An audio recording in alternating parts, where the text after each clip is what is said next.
Hello, welcome to Irish Football Fan TV. We're back again with footy, and we've got episode 3 with no other than Jake Mulraney.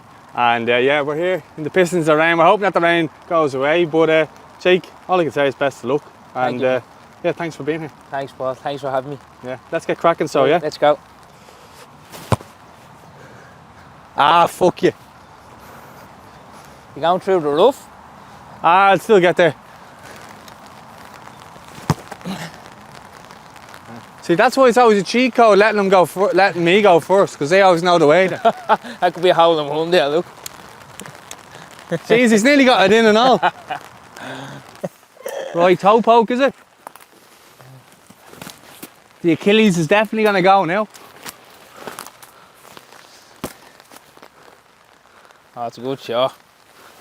That could go in, Paul. Oh, hello. That didn't work out too bad. Oh, nice. That's in, is it? That's in, I reckon. Oh, it's in. Oh.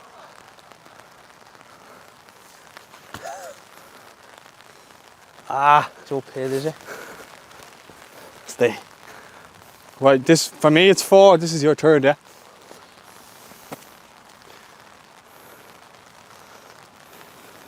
Oh, that's coming down, look. Go on to hit it while it's moving. Okay, It's 4 each. Isn't it?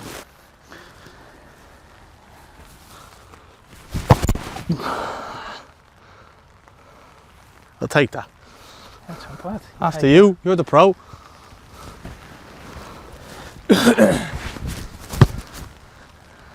We'll take that. We'll take it. We're on the green, are we? Oh, you're on the green. We're there. Right, Jake, so I suppose you're a professional footballer, but talk to us how it all began, your early days, who were your heroes, what was the game that got you into football? I started out at Bosco, I think probably about 4 years old.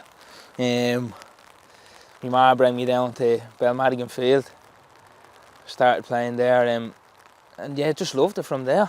Then was out on the road every day with the lads down on Kilworth, and yeah, watching players like Henry or Ronaldinho was kind of the players that got me into it. But yeah, I think I started about 4, I'd say, down at Bosco. And when did you start kind of really feeling the love for football? You know, were your parents bringing you down? Who was your biggest influences as a kid? Did you have brothers or anything like that you used to bring you out or anything like that? Yeah, it was probably me ma and me an uncle of mine. They would be bringing me to the games and bring me down to training, and they were the ones that got me into it. My ma bought me my first pair of boots, so it would have been them two mainly that was facilitating me going to football. Yeah. Yeah. And who were some of the clubs that you would have been playing with then? Obviously you mentioned Bosco. Yeah, I started off at Bosco, then we went to Lourdes then, and something happened at Lourdes and the whole team ended up then going to Crumlin. So yeah, and then I was at Crumlin then from probably under 10s to under 13s, under 14s. This is you for 3, me for 3 as well, isn't it? Oh my God. Are you recording that? Were you recording that? He wants to retake. Oh, so do I. Oh no. Right, come on, we get I had a chance to go in the lead there, fumbled. You have to watch that hill though, that's the only thing, isn't it? Do you want me to go ahead of you here go to on, give you more of a... I've seen this down any little hill. That's 5, is it? 5, 6. 6. So 6, 4. Well, it's made for you. Right for the lefty, is it? When you're ready. Oh, that's a nice one. Yeah, you'll be okay there. On the roof, is it? I'm gonna have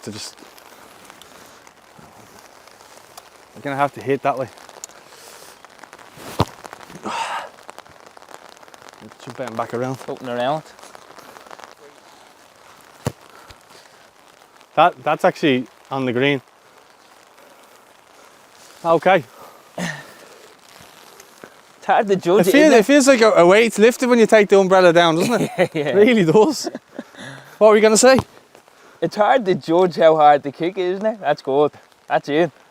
Nah, this is up beside you. Just catching up with you.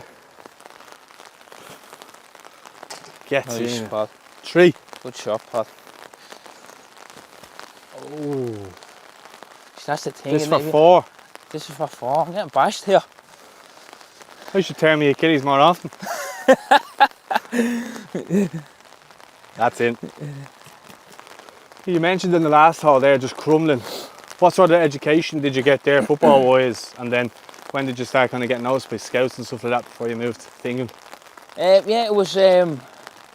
We had 2 good coaches there, Paul Hammond, Stephen O'Connor, that helped us. We won all Irelands, we won leagues, but it was that age group was a good age group, so it was hard. There was teams like Joey's, Kevin's, Shells. It was a good age group, but it was a good team. We had a really good team, yeah.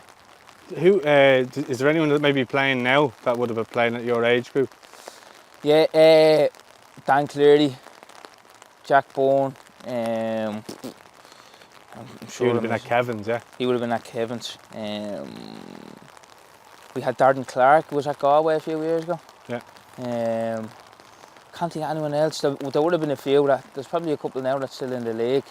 I probably can't think of right now, but it was a good age group. 96 was decent, yeah. And talk to me then about starting to get noticed. Obviously you went to Nottingham Forest, but were you close to joining anyone else in that time? Or you might have gone on trials or anything like that? Yeah, I had a trial with Ipswich. I was close to going to Ipswich. That was probably the first. I went to Forest first. Loved Forest, and then I was kind of back and forward from Forest until I was old enough to go, so I had my mind made up early. But what age would you have been then? Over there? The first time I went, I would have been 12, I'd say, 11, 12. So very young, yeah. So I was coming back and forth for a couple of years. Then Ipswich, the scout from Ipswich came to my house actually and asked me to come over for a. Was Roy Keane manager there? Roy Keane was there, yeah, at the time. We actually met Roy. We were only kids now, me and there was 2 twins from Cork, Galvin twins. They were there. The 3 of us were on trial, and Larry brought us over to watch the first team. They came over, and obviously the 2 boys being from Cork and you loved them.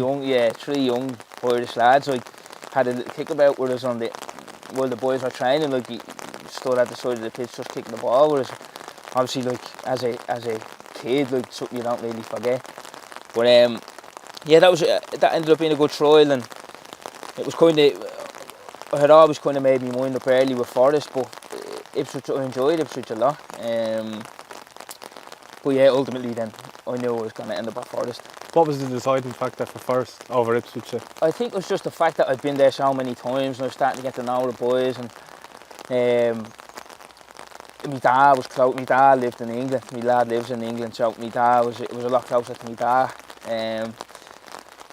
But yeah, I don't know. I just felt good at Forest. I enjoyed it. I liked the style of play. I liked the coaches and the lads. They were good. It was a good group of lads. Like. Jesus, I'm winning for once. I don't know what's going on. There's a few lambs there that might jump the fence at you. Oh, I tell you what. It has a chance. It's on the green. Right, I'm going to try go the other way. No, I'm not. I'm following. Over the hill. Ah, you're over. Once you're over. It just means Jake on the longer ones. That's in. On the longer one, watch it? Oh, you might as well put it in if you want. Alright, I'll just get it. What's that for? That's 3. Fuck you. I could come back. Nah. 3, good shot. See the ones with Gary? There was a couple of ones where I left the ball and it went over the rim and I missed the shot. I was fuming. So talk to us then about that period at Nottingham Forest. This is the start of your journey. What happened there?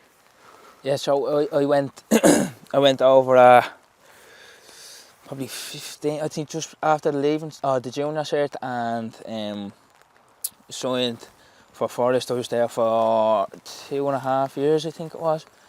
But it was brilliant. I loved it. Like I said, like the lads were great. Coaching staff was brilliant. Like the route from the 21s to the first team wasn't huge. Like there wasn't many that went through, but it was a good place for development, and I really enjoyed it. There was a few players there. Andy Reid, Stephen Reid. Did you get to see them up close? Andy was really. You'd be probably from similar area. Yeah. I think he's from Crumlin. I think. So. Yeah. Yeah, but he's a good lad. Yeah, I remember one Christmas, we used to clean the boots, and I was on Andy's boots and the Greek lad's boots, and clean Andy's boots. Andy gave me a field bob and a pair of boots, and came up to me and said, "What did he give you, your man?" I was only, I think it was 16. I didn't want to rat your man out. He didn't give me that, but I didn't want to grass on him. And he was basically forced me to tell him what he gave me. And we went upstairs then to lunch, and Andy pulled your man in front of all the boys. "Why didn't you give him any money?" In front of all the boys. And I was thinking, yeah. And your man ended up having to give me 250 quid in a pair of boots. Yeah, well, like, he was good like Fair that. play to Andy. Like, he looked after you.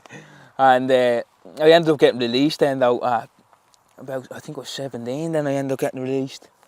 17, 18 I think, yeah. And what happened to you then? Like, were you thinking of giving up football? Because a lot of players, when they get released, you see a lot of players fall into that. Yeah. So what happened from that point? Yeah, so I ended up going on trials then, like they told me probably in the March. And they said to me, "Look, you can train, you can stay fit, you can keep yourself ready for trials and stuff." So I did, and I ended up going to Stoke. They said no. I went to Birmingham, that was close. I ended up doing all right at Birmingham. The 21s gaffer pulled me and he was like, "Look," because we train and session mixed with the first team in 21s, and I trained all right.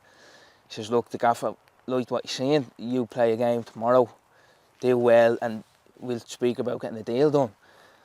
Played the game, had a stinker. And they just ended up saying no.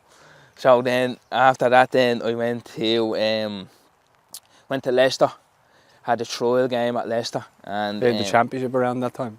Yeah, they would have been champ. I think Sven might have been managing them around that time. I'm not sure who was there, but they had Jakubu and a few players. But anyway, yeah, sorry. Yeah, but they were saying to me, "Look, you done all right, but we don't want to block this lad's route up to the first team." It ended up being Harvey Barnes, like, so whoever gave that shout knew his stuff, like, so that was a no. Went to Brentford, so I had loads of trials. Like, Brentford was the same gig. Went to Brentford, done well, was there for a few weeks actually. So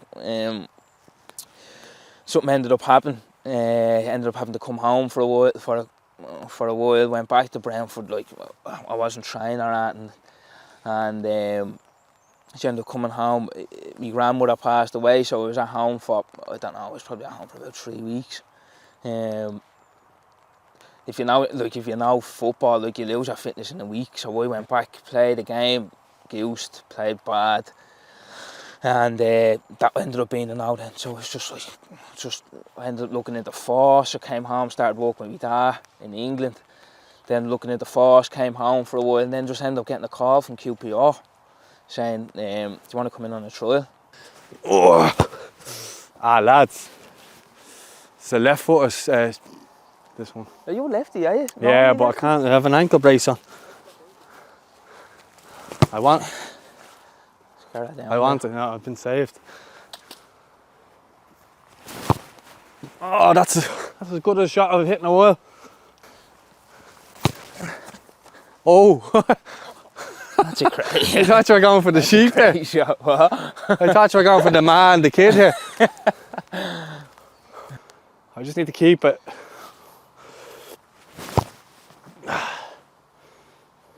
That's where we want it. Not bad. Go under here. Oh. I tell you what, that was wrong for the green as well, wasn't it? I tell you what, if that hadn't hit that was a great shot. You connected very well with it. Okay, 3, yeah. Oh, that might go in. We're going lefty. What are the odds I fuck this one up? That actually is a goat there. I think that's a sheep, is it? No, the one with the horns. That's a sheep, you mad thing.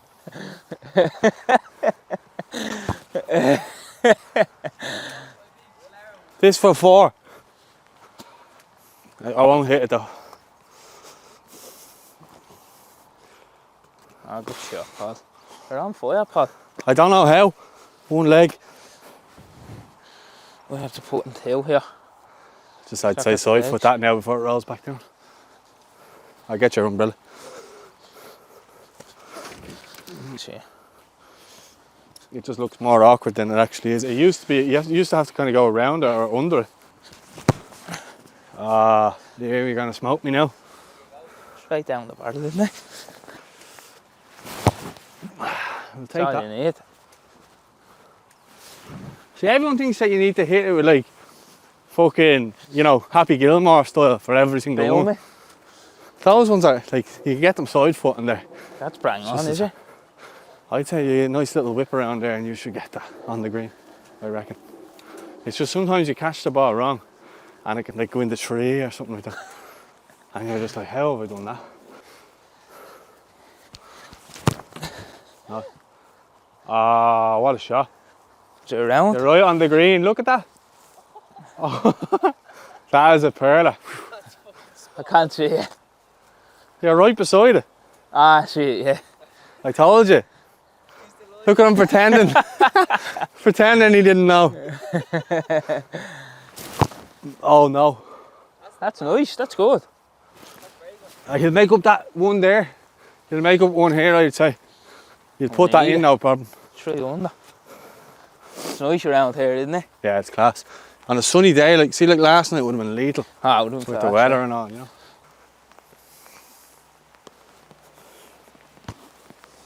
Ah. It's okay, it's close to it, at least. That's alright, you get that one in. If you want to put it in, you can, Jake.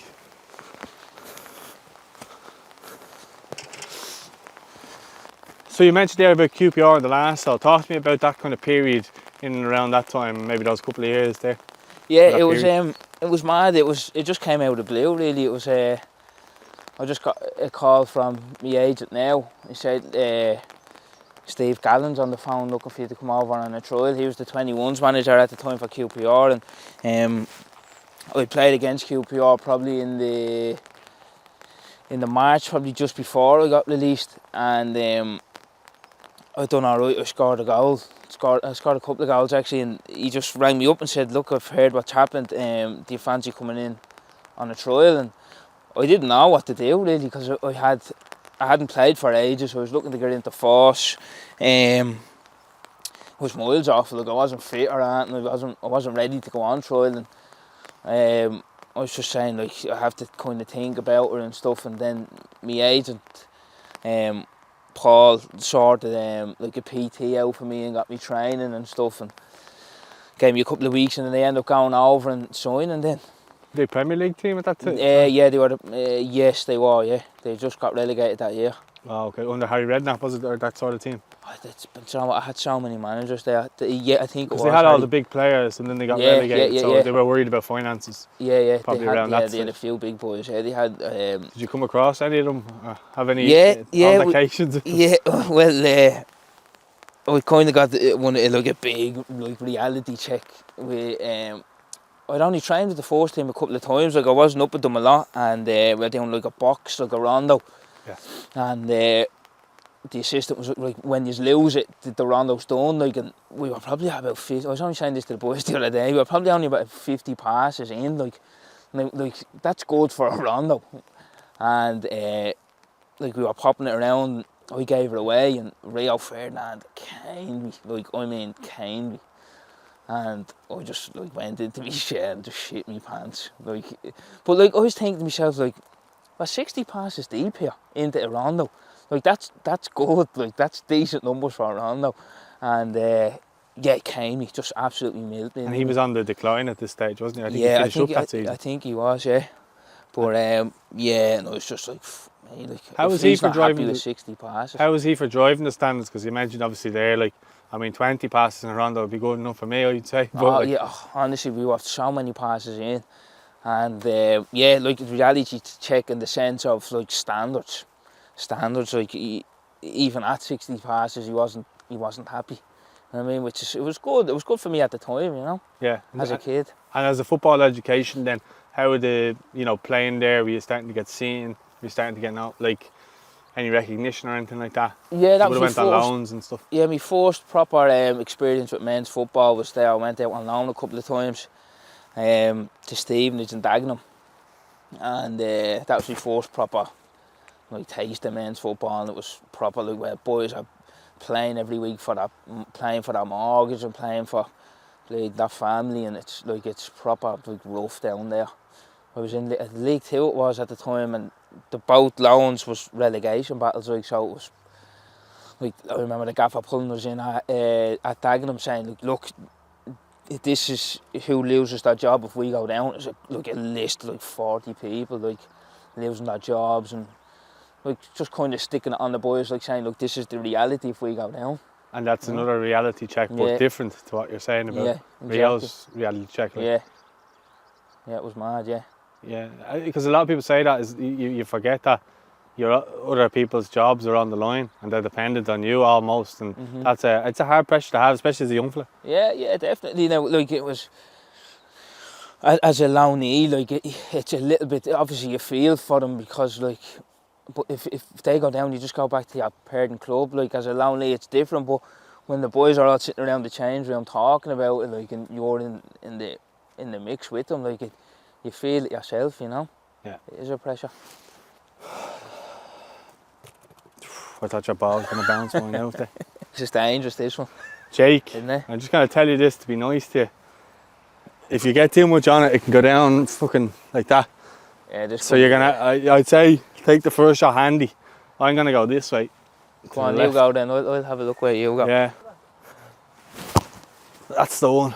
Nice. It's a good shot, that might go right. Yeah, but mine's going to go, see the way it's scurrying down to the right? Oh, right foot? Yeah, I'll go into the green. Being both foot is not for everyone. Oh, you're back on the green anyway. I know, I was worried about that dip. Go up on the hill. That'll help you out, because I guarantee if I overhit this, go back down here. I'm paro. It's a dangerous shot, isn't it? Yeah. I'm going to hit this really soft, probably too soft. Nice. This is a dangerous shot, this, isn't it? This could go anywhere. I'm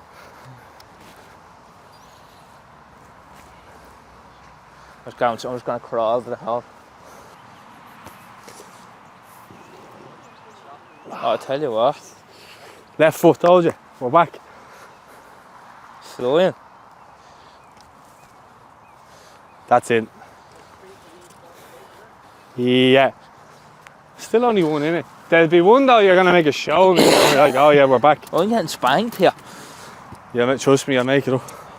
Come on. I was about to shoot with the thing up. It adds away. Oh no. It's nice, you're up there. You try to do it with a fucking Achilles tear. I know. I got injured that game against Kilton. Oh yes, that's going to go. Nice. I think that's going to curl in, yeah? Oh. If that's going to roll down, you can put it in if you want. I'll let it roll. You sure? Yeah, go on. I'll let you hit that, no bother. No, go on, sorry.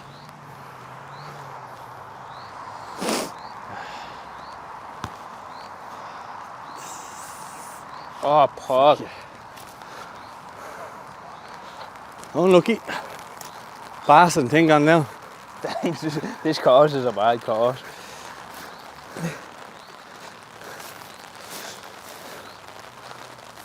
What was that? Did you count that now?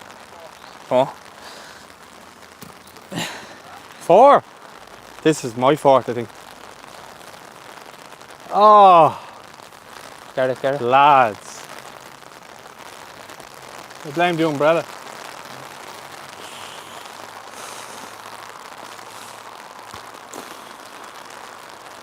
Good shot. 5. It's a good shot in fairness, yeah. It's a hard one. It's fucking hard to gauge, isn't it? Yeah. Is it the red all the way through? All the way down, yeah. Is it, yeah? I'm just going to try and hit it that way. But it's, honestly, because it comes back in real and it goes mad left. Does it? Yeah. You want to try and hit it as straight as possible. Oh. I'll take that. Yeah, that'll spin back around for you. I love when the ball spins up like that with the water. Yeah, it's nice, isn't it? The days you got.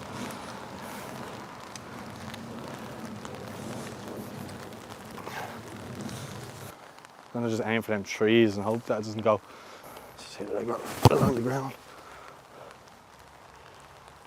That's what I want. Oh, that's a pinger, that's a nice one.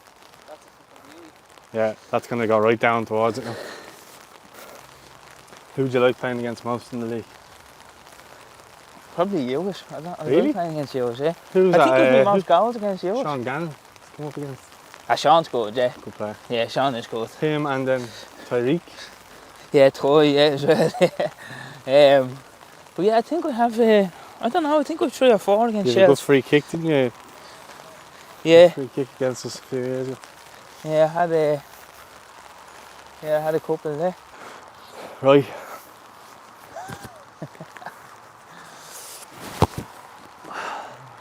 See the left, see the way it goes out? Yeah. But I think, you bastard. Lob. Oh, I don't know whether to go across. It's hard to There's a judge. little hill on that. Do I win the game if I get it in from here? I feel like if I hit it too hard, it's going to go miles down.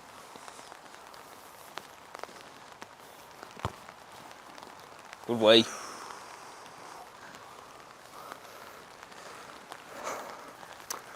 See the way it rolls down? It's a little hill. You have to be careful. That makes a good shot look terrible. Well, what was that for? You're on 4, I'm on 6. I told you to catch back up. Oh, it's a good shot, Paul. Fair play to you. Right. So talk to me. You went out on loan and stuff like that. You kind of got your education. You'd been at a couple of Premier League clubs and stuff like that. Going back from the loans, what were you expecting? Were you expecting to go into QPR or what way were you looking at it? No, it wasn't. Just purely because of the way that, like, so Les Ferdinand and I can't remember the academy director's name, but they came to Sean watch Berry? me. No, I can't remember his name. Oh, yeah.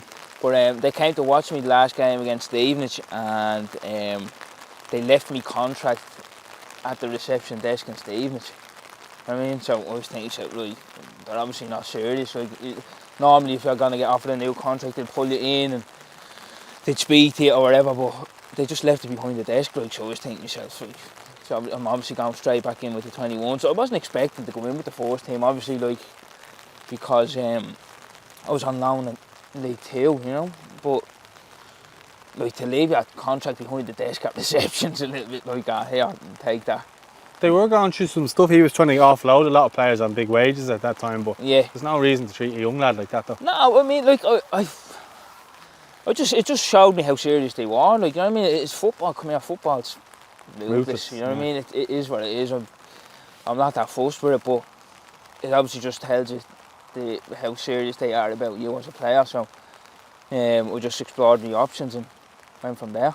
So, what were your options? And where you ended up at Inverness? Yeah, so Stevenage wanted me to stay, and then I had a couple of other League 2 clubs, and then Inverness then, up in Scotland. What was it about them that sold you to go there? Yeah, I had 2 friends up there already, so Sean Fitzpatrick and Aaron Dorden that I already kind of knew of, so speaking to the 2 boys about, and they were in the top flight at the time. So like the thought of playing against Celtic and Rangers and stuff like that, like, it was attractive, considering where I was coming from in League 2, so that was the route I went. And how did you find the move from, say, League 2 to the SPFL? Obviously the standard went up, but the standard goes through the roof when you play the Old Firm. Like, the 2 boys are miles ahead of the rest. Well, they're playing Champions League every year and so on. Even budget-wise, they're miles ahead of Yeah. everything in every aspect. They're miles ahead. But yeah, it was good. Like, I really enjoyed it. I did enjoy my time at Inverness. Was there any funny characters there? Because I think of Scotland, I always think of the lads on Open Goal and the funny stories they always be coming out with. The Scottish are gas, yeah, but probably the maddest character I came across was probably an Irish fella. The gaffer at the time from Inverness. His name's Richie Ford. Oh, yeah. Now we've heard mad stories, but he's a bit of a scrapper. Yeah, a bit of a scrapper, but I actually got on really well with him. I really liked him, but there was a couple of times where we had a few altercations. Like, Dermot Keely managed him and he said he was the worst player he ever had, and Dermot Keely was a bit of a headbanger as a gaffer. Who, Richie Ford? Richie Ford was his, you know, when you say who was the crazy player he ever managed, he said him. Yeah, he's a madman. Yeah, he nearly punched the head off me in one of the games against, I can't remember who it was against, but we had a corner and I broke up the park from our corner, and I was a bit quicker when I was younger, and I got tackled and I went there for a throw in, and I went to grab the ball to throw it in, but there was no one around me. The fans were screaming at me to throw it in, and I turned around to the fans and said, like, who do you want me to throw it to? There's no one to throw it to. And he's screaming at me to concentrate in the game, but I'm not really minding him. And he's screaming at me. So after the game, we lost the game anyways, and after the game the door slams open. He sprints over to me, grabs me. I'm sitting down like that in my hunger, so he grabs me.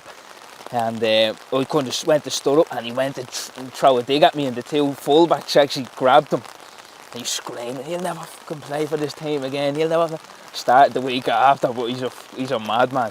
Like some of the stories, like he was really good with me though. That was the thing. It was mad. Like we got on really well. Like he gave us a few days off, and I went home, and I didn't end up coming back because I was a bit homesick, and it was weird. Like I was under contract, but I didn't end up coming back. And he rang me, and I wasn't answering his calls, and he texted me, says, "Look, I'm ripping up your contract if you don't come back." This was probably the Wednesday, so he rings me and he says, I'm at the booking you to fly for Thursday. If you're not on it, your contract's done. So I ended up jumping on the flight then, and he pulled me in, and I said, look, I was a bit homesick, sorry, and whatever. He said, why didn't you tell me that? And then he says, look, if you do that again, I'll pull you into the boot room and I'll punch the head off you. No, but the thing is, like, some people are shy talkers, but you know with him, he's actually on it. Yeah. You know what I mean? Like, he was getting in fights every day, Dermot Keely. He was one of the people that I was thinking, he's actually on it. He would 100% punch the head out me. Are you shitting yourself? Yeah, and then he pulled me, I thought we were all good, and he pulled me in then a couple of days after, and he goes, where's my money? I thought he was messing. I was like, what do you mean? He's like, the flight I booked for you, I paid for that on my money, where's my money? I was thinking he's messing with me. You know what I mean? I thought we were alright, and he's like, I'm not messing, like, I want that money. So I had to go out to an ATM, drive out to an ATM, get his money, come back and give him 200 quid. Yeah, because he was on it, like, you know what I mean? Like, he was a madman. You know the way you said there that you had to fight, what was it like, how did he end those beefs, or was it just forgotten about? Yeah, like, he told me to get out, he was screaming, get the fuck out, you will never play for me again, whatever. But, I think he did kind of have a little bit of belief in me, you know what I mean? Like, so we ended up kind of sorting it out in the end, and we were alright then. Right, so we're on the 10th hole now, the score update. I'm on 36, Jake's on 37, I'm winning by 1. I don't know how, I'm on one leg, but I reckon I'm going to get smoked here on the next 8 holes or 9 holes. So yeah, let's see how we go. Yeah, let's see. But just be careful when you get up there, because it's one of those, if you go up and it goes over, it's down into a divot. Oh, is it? So here's alright, but it's when you get down there towards the end of it.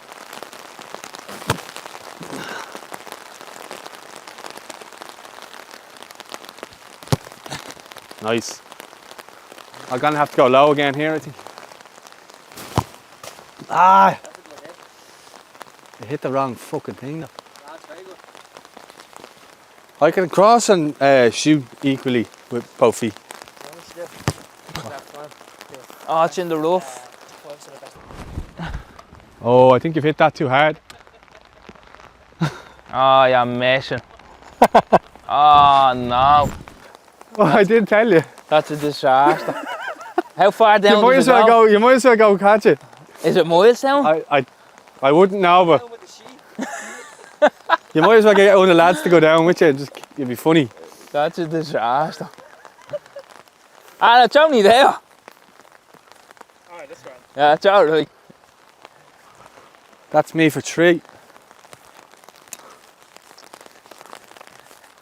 Should have brought that hat. I hope you have your IFF TV hat. No, it's just an Under Armour. Third. Oh, don't block me. This is my third. Oh no. Rim job. Oh, nice. Boy. I have to hit this one to equal you.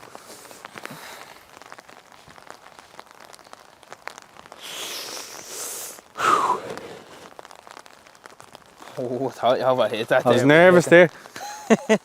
I'd say this one's perfect for you to do a nice old free kick around the wall. The Declan Rice against Madrid. Oh, that's hole in one. Oh, if it stops, yeah.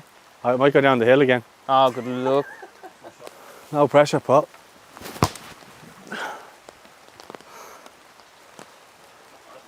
Tell you what, Paul, that's great.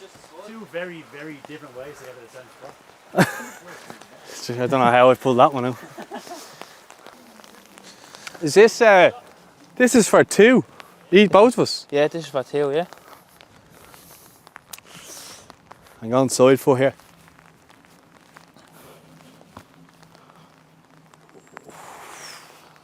You've hit them well, haven't you, today? Get in. Left foot, right foot, doesn't matter. Trying to go up the hill. I think that might roll back down for you. Yeah. Though. Oh, you're in. You lucky bastard. Yeah, up the hill. Nice. Oh, God. That was class. In fairness, the shot over there deserved that one, to be fair. I thought it was going to go straight in. Talk to me about, I suppose you spoke about Inverness there and the gaffer. How did you end up leaving it and going to Hearts? And what was, I suppose Hearts are a big club in Scotland. So, what, you know, how did the move come about? Yeah, I think I remember speaking to one of the coaches at Hearts, and he said they came to watch me a couple of times. They watched me against Livingston, but there was a little bit of a swap deal going on as well with Inverness. But yeah, they'd come to watch me a couple of times, and my agent had let me know, like, look, it's serious interest. What you think? And I ended up like, it was a no-brainer. We got relegated, and Hearts was a huge club, like, so I said, yeah, like, look, let's get it done, like. How was it? Was there any other players you would have known there, or any kind of big players there at the time? Naisy, Stephen Naismith. Yeah. He was there. Everton legend. Yeah. He was a good player, very underrated, I thought. Oh, he was brilliant. What a goal scorer. Yeah, he was brilliant. To learn a lot off him. He was a good player. He was a good person though as well. Yeah, he proper, like, he was another one for standards. Yeah. He was another one for standards, yeah. He was, if you weren't on it, like, he'd let you know, and I loved that, like, especially, like, he was a bit older at heart, so, like, I think he had a couple of niggles, like, so you'd see the standard of training, like, almost drop when he wasn't there. It was mad. But yeah, He's he still was an excellent. international then, anyway, at that stage, wasn't he? Aaron Hughes was there. Newcastle used to play with Northern Ireland. Northern Ireland. John Suter, who's at Rangers now, some player, John. There was a few boys Andy there. Halliday. No, he wasn't there at the time, no. I'm trying to think who else would have been there at the time.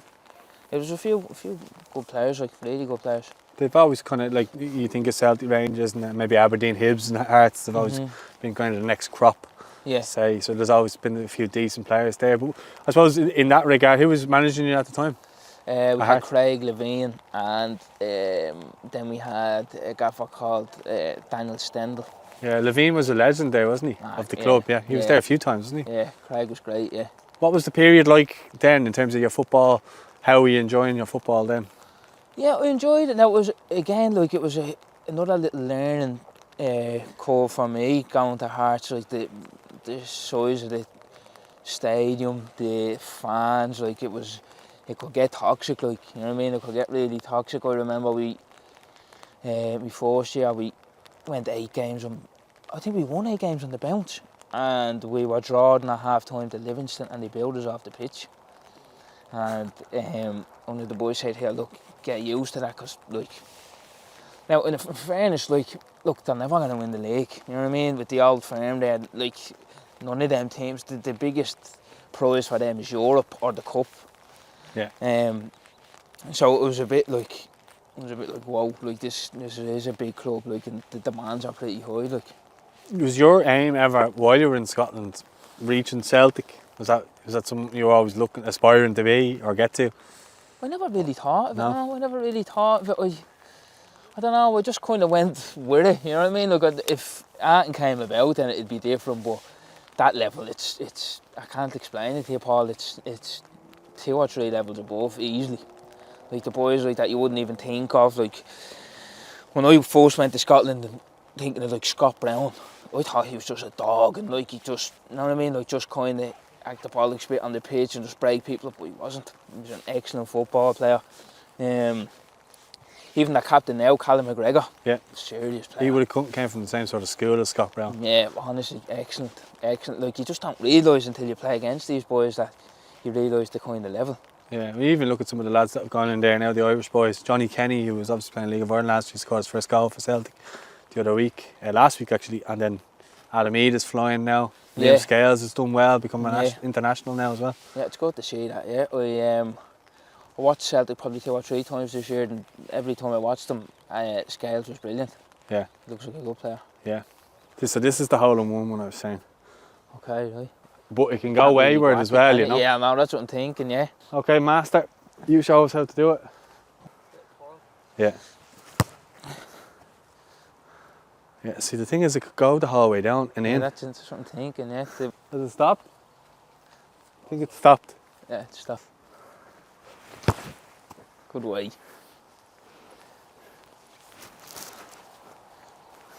There's a bit of patience on that. Yeah. Is it still going? That's still going, yeah. Oh, go on, get in. I can't see it anymore.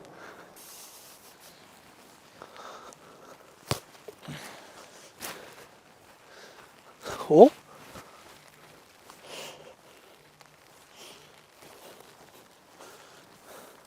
Talk to me about leaving Hearts, going to the MLS. Was it something that kind of sprung out of nowhere?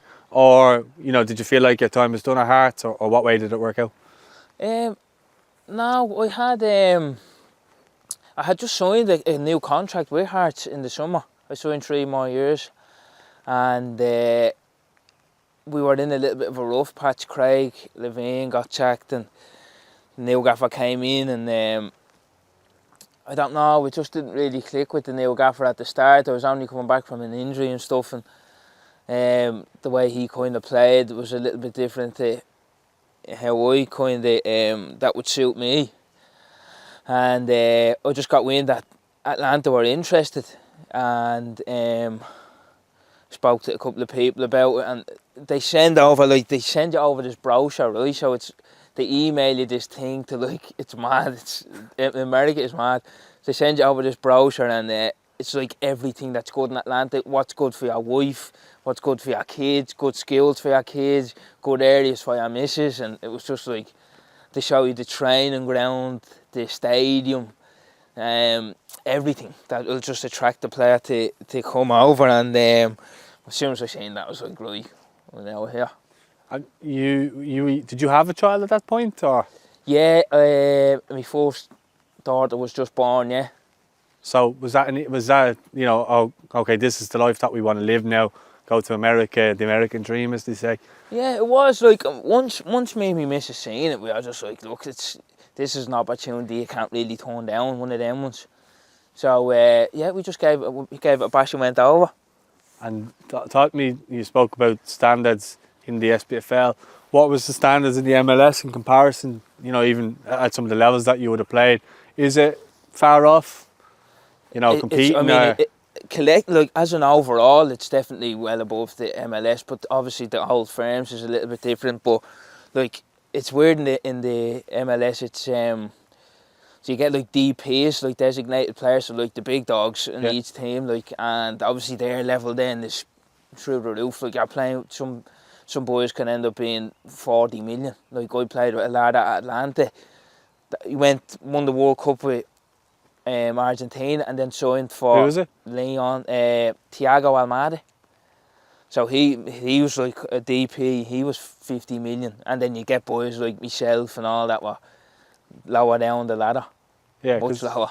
it's all a franchise, really, isn't it? Yeah, it's all the franchise. So because you around that, you think like there was Pirlo and then there was Lampard, David Villa at New York, and a lot of them's kind of been a bit of a retirement home. But I think now they've changed the model a little bit, and they're taking a lot of South Americans in, and they're selling them off for big money, like you just said. That's exactly what it is. Yeah, they're just going now and getting unbelievable footballers from Argentina and Brazil and Uruguay, and giving them a couple of years in the MLS and selling them on for quadruple the price. And who did you come up against? Any kind of like serious players? Because I mentioned Pirlo and all there, they would have been retired by the time you were there. They would have been retired. We played Higuain. Oh yeah. Matuidi, Shaqiri. There would have been boys like that. But they probably weren't even like they were just kind of in like second, third gear. Whereas like there'd be boys that you wouldn't even have heard of who are unbelievable football players. Is there anyone that surprised you? I always talk about a young fella called Teles Magno was his name, Brazilian young fella. Unbelievable. Big, tall, lanky young fella, number Striker? 10. No, number 10. Big afro, like he just doesn't, he's gangly and all. He doesn't really look like a footballer, but on the pitch, outrageous. Like I've never come across a Brazilian that's not technically good, you know. There was a lot of them, loads of them. Yeah. Loads of them. And just like how was your time at Atlanta there before we move on? It was brilliant. I loved Atlanta. Loved it. I would have stayed there if I had the choice. My missus loved it. My little one loved it. So it was great. Like I loved it. The stadium, the fan base. It was just brilliant. I mentioned earlier on about a game that you played in. I think you scored or assisted in the last minute, and it was like pandemonium, the celebrations and all. They've a lovely stadium there as well. Ah, yeah, it's unreal. The Mercedes-Benz, it's great. Like they'd fill it out now for the first probably 2 or 3 games, home games, and then it'll probably go down to about 40. But yeah, it's when it's on wheels, it's on wheels. Like it's great. Like talk to me about that game that I just mentioned there. Yeah, it was, I can't remember who we were playing against, but I think we were losing 2-0, and we ended up coming back and winning 3-2, and we got the win on the. Literally, probably was the last kick of the game. Yeah. I remember sharing it, just the pandemonium. Ah, yeah, it was crazy. There's nothing like a last-minute winner, is there? Nah, no, it's great, honestly. This for 2. Am I right? Yes. Good shot, Paul. You're putting them in nice, aren't you? I don't know what I was taking today. Oh, nice. I always say to the lads when they roll it on their studs that they're cheating. It is a bit cheating, isn't it? Like that's nice. Oh, that was a good one. Isn't it? You have a lovely strike of a ball. Huh? You have a lovely strike of a ball. Thank you. Duncan Ferguson was saying that in his book. You can always tell a good player by the way they hit the ball. Oh no. He was good on the podcast, wasn't he? I love him. The story of him battering the 2 fellas breaking into the gaffer's car. He went into more detail and all of that. Does he also yeah? went into detail of being in the prison. Oh my God. Well, it sounds like the scariest place in the world. I love a good store. Who's it filled up? Hit my ball. That's money, is it? Oh. He'll get that on the... Go on. Oh, that's it. Ah, you cursed me. You can hit them well. Cheating. I might have to do a little soul searching. I don't know where to go left and just put it. Yes. Oh, he's good shot. I don't miss them. Today. How many was just that? today. We were at a level there. 3-3. You've had a bit of an experience at Atlanta in the MLS and you moved to Orlando. The name that stands out to me there is Kaka would have played there. Yeah. Okay, well talk to me about how you moved to Orlando. Were you getting fed up of Atlanta or was it just a good opportunity or what way did it work? No, it's Florida. the system in in the States is mad. Like, so I got a text off the GM, like, saying, can you take a call? And at the time, like, I was trying to get declared for Jamaica, to play for Jamaica, and I thought it was about So you that. can play for Jamaica? Yeah, my dad's from Jamaica. Oh, okay. So I thought it was about that, and he rings me and he's just saying to me, look, we've accepted an offer from Orlando. We're going to trade you to Orlando. This was on the Wednesday or the Tuesday. You have to be there for Thursday. Sorry, you have to be there for Friday to get ready for the game Saturday. And so I was just like, right, so like, what's going on with my family? Like, what's the girls' health? What's going on? He said, right, don't worry about that. The league will look after that. You just get yourself to Orlando and we'll do the rest. I think that's the side that people don't see, is that, like, there's people see football, but they don't see the family have to go through a bit of adversity at that stage as well, because you're getting told you're gone. You don't really have a say in it. So that's, like, literally your whole life is changing overnight. Yeah, literally, you don't have no say. It's just, look, you're traded and you're going here. You have to be here in the next 2 days. What was that period like at Orlando then? Who were some of the players in the squad for your team, and, you know, how was your football going for you at that time? Yeah, we had there was a few really good players. Obviously, like I said, like the DPs, they had a lad called Facundo Torres, the Uruguayan lad, excellent, really good, and they had Alexander Pato. What was he like? Because you remember him coming through at AC Milan. He was the next wonder kid. Then he went to Chelsea as well for the period too. But he was serious. I remember scored that real early goal against Barcelona in the Champions League after a couple of seconds or whatever. He was a baller. But what was he like in training and just being around him and stuff like that? Yeah, he was really, really humble. Really? Like, he's like, me and him would like, I'm a godly man. Like, I've faith. Like, and me and him would just sit there and just talk. Now it was hard because obviously my accent, like, he's used to English, but my accent was a lot different for him, so we'd be using Google Translate. I remember, now we wouldn't do it all the time, but I remember we had like a good solid like hour chat after training, like, just about Jesus and about their faith and stuff like that, and about his career and stuff. And it was proper humble, like, and I was only at the club probably about a month and a half at this stage, like, and like, I'm thinking myself, I'm talking to Blade Alexander Pato here. Like, he was a big name back in the day. In world football, he was a wonder kid. Yeah. You know what I mean?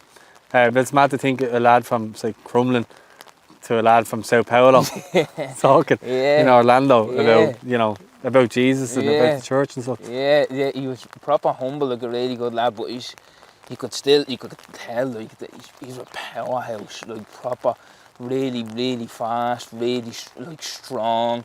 Like, I've never seen someone strike a ball like the way he, like, struck it. Like, it was mad. Like I was saying about you there. No, this was a few levels above that. But yeah, it's mad. There's a guy saying to, like, the Brazilians, like, just South America, I don't know what they do different, but they're all just really, really technically good.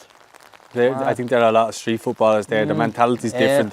A lot of them come from poverty too. Yeah. So they have to learn on the streets and stuff like that. Like Tevez was the same at Argentina and stuff like that. But you're at this stage, what age are you there at Orlando? Early 20s? I would have been 25, yeah. Yeah, so how are you feeling about your football career in general? You've played for big clubs there. How are you feeling about yourself at this point? Yeah, well, to be honest, I'm being honest with you, like, I said to my missus, I said to Eva, like, look, I think I could stay my whole career here in the MLS, no bother. Like, I loved the MLS. Like, the way of playing was lovely, like, the pitches, the stadium, the training ground, the lifestyle outside of football was unreal. Like, I was thinking the whole, like, look, we could be here my whole career. Yeah. And then we went to Orlando. Like, at first, like, my missus was buzzing, like, Orlando, you think, like, unreal, but when we got there, it just wasn't that. It's just so different. I think Florida's a bit of a weird place in general. I think you see that with the old Joe 90. What's his name? Joe 90.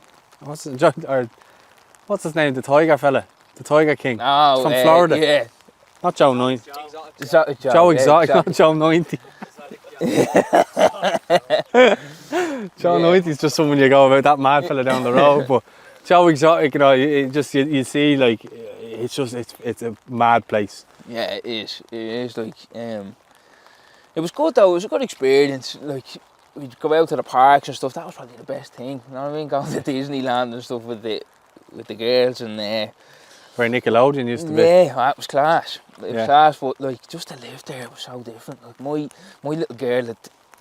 Like out of the state, like my little girl would go off to the playground and she'd go off and try and make friends and they just don't speak the lingo. Like she was going up to kids that speak Spanish and she was coming back and saying like I can't make friends and all. Then it was affecting me missus and then eventually then we were just like right, let's just see what we can do. See can we go home or see what's next kind of thing. This is just a long one. You're gonna go around the tree there. It's just under the tree there. You'd see it just on the left there. Oh yeah, The yellow one. I can't hit this hard. Like I want to hit it high and hard, but I'm gonna have to just go for precision. Oh, daisy cutter.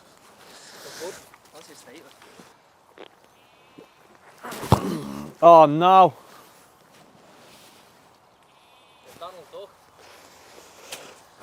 I've been in worse positions. I made it back. Oh shit. Yeah, I was with them for about 5 years.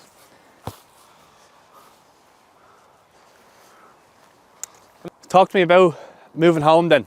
It must have been nice for you to come home, although obviously there was the lifestyle of living in the States, but to come home, have your home comforts. Your missus has her family, you have a young family. It'd be easier for your daughter to make friends. It's St. Pat's where you're at now, but talk to me about coming home. How did the move come about? Yeah, so you go in for like a little debrief at the end of the season with the gaffer at Orlando and I just pulled him before it. He's there with the assistant, the coach, fitness coach, like all the staff are there. And I just said, look, he has a laptop and he's going through loads of the stuff and what he wants from you for next year and stuff. And I just said before, I said, look, I need to talk to you and explain the situation. And he closed the laptop and said, look, what do you want? How can I help you? And Oscar Pereira is his name, great man, like proper good man. And he said, look, what can I do to help you? Explain the situation. And he sorted it for me. He said, look, take as much time as you need, but if it comes to the end of January and you haven't got anything, I need you to come back. So came home. I had a couple of offers from I had a couple of offers from England and Scotland and stuff. And I said to me, Mrs. Look, if we're going to come home, we might as well come home. So spoke to a few clubs at home and then ended up joining Pats. And what was that like? Because a lot of people see like coming back to the League of Ireland as a failure when they've lived abroad. I don't believe it, but there's a fair few that think that. Yeah, I don't know. I didn't even care. I didn't even think of that. You know what I mean? I didn't think of that. Like we were joking, like because Pats used to train at Ballyulster, and I was thinking Selbridge, yeah, in Selbridge, and like you come back from the States to Selbridge, and I think, what am I at doing? You know what I mean? But no, I enjoyed it. I actually loved it. I loved coming home, and I loved like the little routine, the going into training with the boys and stuff. Like it was just better. You know what I mean? It was just I was happier. Yeah, well, you're among your own people Exactly. for the first time in a while. You would have been South Americans and all that. Probably not too many Irish, other than Scotland. Like, but when you went to America, no, there was only one Irish lad actually, John Gallagher, who plays for Austin now. But he was the only other one. Like in Atlanta, I'd met a couple of Irish people, and like you make mad connections with Irish people over there. But other than that, though, no one else. And who was the manager at the time? Tim Clancy? Tim was the manager, yeah. And how did he sell the club to you? No, I just went in and spoke to him and John and spoke to Gary. And I just called them kind of all like fit together and ended up coming to Patch. I think a lot of people at the time were looking at you. You were like a marquee signing for the league. It was a bit of a statement because you'd done well. Obviously in Scotland you've done well in the MLS, so to get you back, and obviously see now the league, you're getting a lot more kind of high profile signings, and I think the standard of the league is growing. How would you kind of assess it? Yeah, I think like the quality in the league, like there's some really good players. I think obviously facilities have to come with it. In comparison to the States, it's night and day. Yeah, even like to the Conference League or whatever, you know, like you see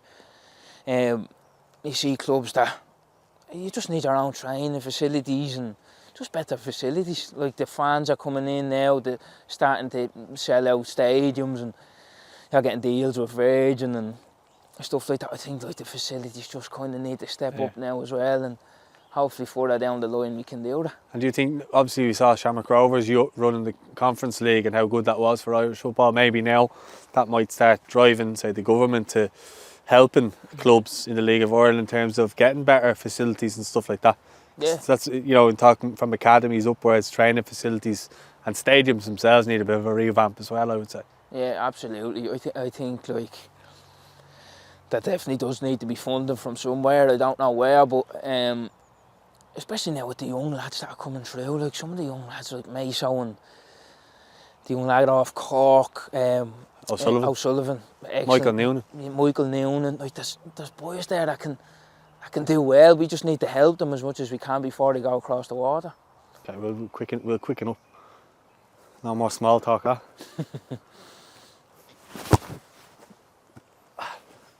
Is that the flag there? Down to the left there, I think. Straight.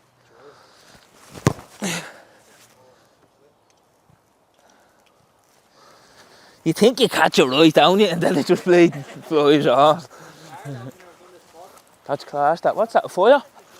Fireball. It's gotten worse down there.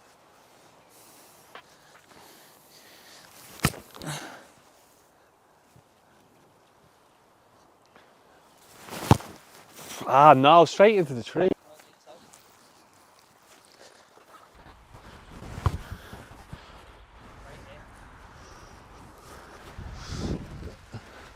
This one's a poxy hill. Well retained. 3 each again. 3-3.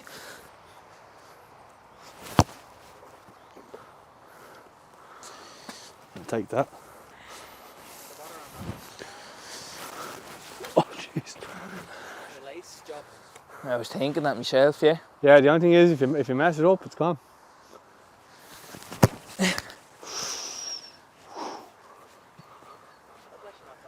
That'll be You alright. can recover that. I have your umbrella. I have it. So, Too much. Too heavy. that's nice stuff. It's alright. Yeah, you're still close though. Oh my god. See, I don't know what to do from here and this little bit rough here. Oh yes. Oh, ball. That's a disaster. I think it was that one too. So talk to me about St. Pat's. Obviously Stephen Kenny's come in there. Like we've seen the standard of managers really go up in the last number of years. Not that John Daly or Tim Clancy were bad, but you're talking Damien Duff, Stephen Bradley, Stephen Kenny, who's just finished as Ireland manager, comes in St. Pat's. That was a bit of a statement as well. What's it been like working with him, and kind of what are your kind of most memorable moments at St. Pat's so far? Yeah, it's been great with the gaffer. We got him really well with him. He, as soon as he came in, me and him went for a coffee and we just went for a chat and just discussed a few things, and I think he kind of helped me definitely go up the levels. His man managing for me has been excellent. Obviously this year has been a little bit up and down for us and me personally, but it's the League of Ireland that happens, you know. You can go on a little run and end up second.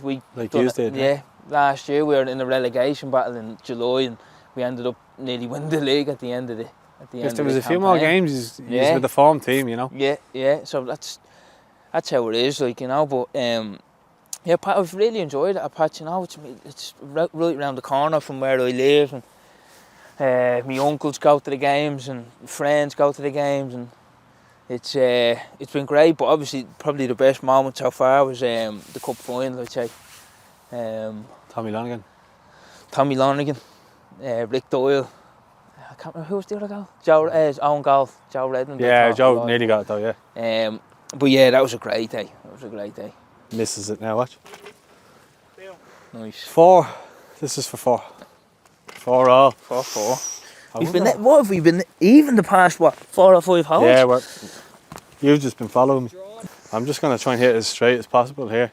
And then the second shot get it around. It kind of goes like that, doesn't it? Yeah. Oh no. Not what we wanted. Shit. Yeah, you managed to get around. That's what I was trying to do. You're still 1 up, are you? I don't know. I'll take that. Yeah, you're well on course there now.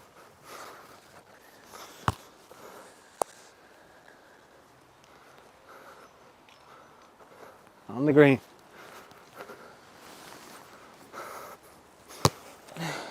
Nice. That'll swear back around now. Oh! I thought that was coming back down. I reckon I might get this.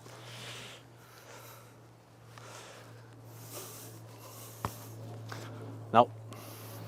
Passing to Jake, I was. That's probably the only one you've missed, in fairness to you. Cheating.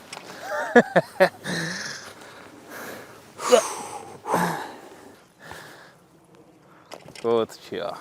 I mean, you're 29 now. Not that you're, I mean, you're kind of in your peak as a footballer sense. Yeah. But, you know, how would you like to be kind of remembered as a footballer when you finish up? But have you any aspirations to maybe go into any management or anything like that? I know you're involved with Old County. Yeah. You can tell people maybe about them or Yeah. So I'm involved now at the moment with a local team in Crumlin called Old County. And it started 5 years ago and we've just got promoted to intermediate football.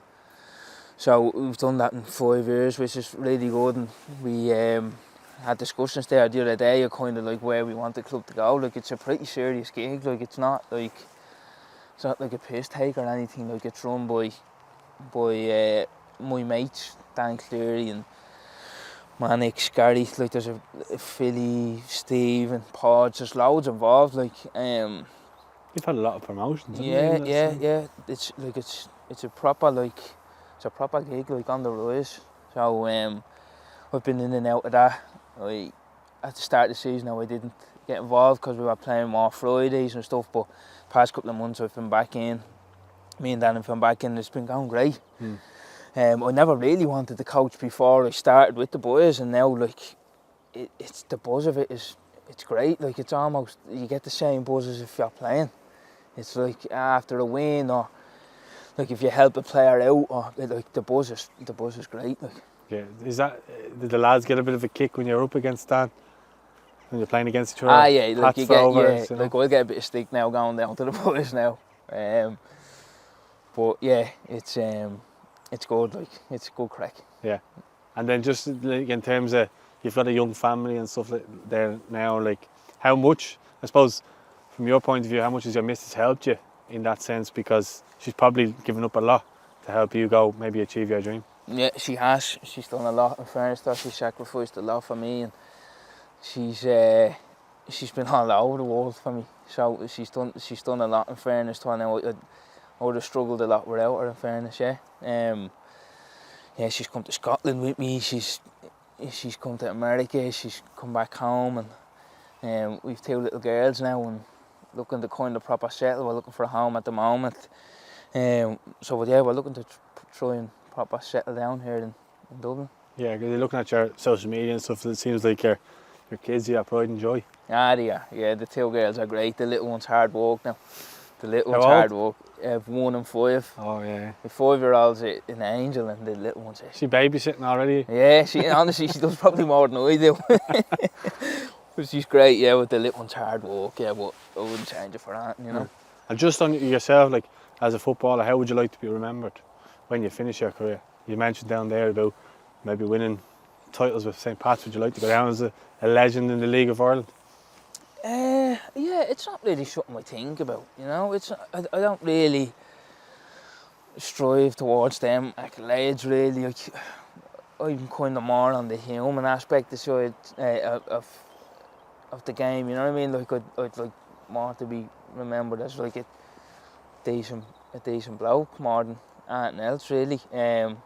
Obviously, being a footballer, you'd like to be remembered for a few things, but Yeah, it is what it is. Some people are going to remember me for good things, some are going to remember me for bad. So at the end of the day, it is what it is. Well, hopefully they'll remember you for beating me and fuck off, because we're on to the 18th hole now. Right, so we're level here and we're on the 18th hole. It's 62, 62. How are you fancying your chances? Yeah, I'm a bit nervous, but back myself. Nervous against me? I think it should be the other way around. I feel like I'm going to fumble the bag here, but let's see how we get on. Best of luck. Good luck, mate. All the best. Right, here's where he turns it on and smokes me. Who's gone first? I'll go, I'll just Go on. right. I can feel like I'm going to go straight into this fucking tree though. It's good. Good start. I actually mishit it. I think I might just blast Watch your foot there. Move it over a bit That's if you want. dangerous, isn't I it? just don't want you doing your Achilles actually. Yeah. See the noise when you hit it? Oh, it's gone miles off. You're going for the 17 again. It's gone in, is it? It's closer than the last one. Tempted. He doesn't care about being late though. Oh, you've made that up. Right. Oh no, God. Hit the bin, go on. Oh, lads. I told you I'd fumble it. Fairness though, like using that right foot. I think it's giving up on me now. I've used all the luck.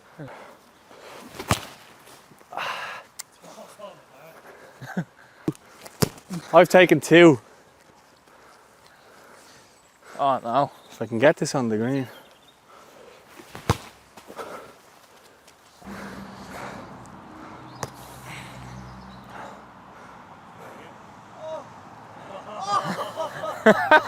You jammy bastard.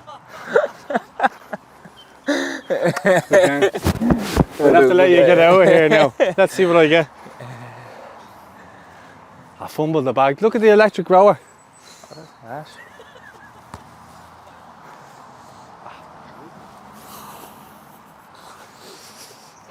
Are you delighted? Yeah. Couldn't have let you beat me with your right foot, Pop. Oh, I can't Sorry. believe I absolutely fumbled the bag there, didn't I? I told you it happened. Yeah, we were using our right peg I as did. well, in fairness to you. You know what I mean? I mean, one leg.